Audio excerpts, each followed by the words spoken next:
Hello, karon kay ni sakay naman punta og balik diri sa barko. Ako din ipakita mo mga trabaho sa pangbuntag, no? Mga kabarangay, ang menu natin ngayon ay chicken sausage gambo. Mauni among bagong kauban karon guys. Ambot lang igsuot siguro ni sila ni Butchokoy kay pareha man sila og lawas. Mauni siya ang gibansagan na Chef G from Bantayan Island. Dash. Ang dami nun ah. Mga ano yan, mga 3,889 piraso. Yun. Garlic powder. Yes sir! Bang. Ano pa? Yung Sige, powder. ilagay mo na lahat yan. Boom. Kumay. Ayaw ko kumain yan. Ayaw sanay dyan.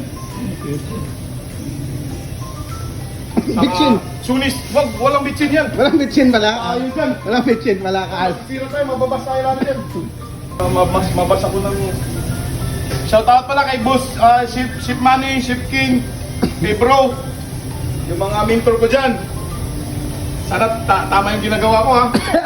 Yun yung nagturo sa'yo? Ah. Sa mga sinataw mo, yan yung nagturo. Yan ang mga ano. Yan ang mga... Legendary. Kaya tawag ko yan eh, KLM. Anong KLM? K for King, L for Look, M for Money. KLM. Yan ang mga ano. Chef, ano? Luto mo yan? Ready na? Ready na ba? Sir. Final test.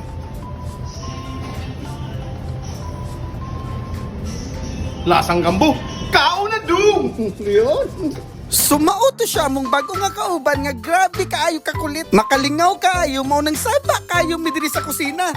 Pang lunch niya among giredy karon guys ug kanya-kanya mi og prepare sa among gipangbuhat. Og seafood lunch ang among handa karon mao nang dali ra kaayo lutuon. Ug naaman mi dancer nga kauban mao nang ato lang na siyang pasayawon. Hawak mo ang beat, hawak mo ang gabi. Sa bawat galaw mo ako'y nabibig. Hawak mo ang beat, huwag mong bibitawan. Hanggang sa huling tugtog ng sayawan. Nya kay puro na lang takini at ani nakalimtan na ni atong mga gipangluto. I-final touch na din nato na siya tanan pituhon lang nato na ang isda o hipon. Turay mao na din na siya ang atong panglan sa mga clients. Inani lang na ilang mga paniudto diri dali ra kayo lutuon. Lipay na kayo na sila basta inani ilang mga pagkaon. Kaon na dung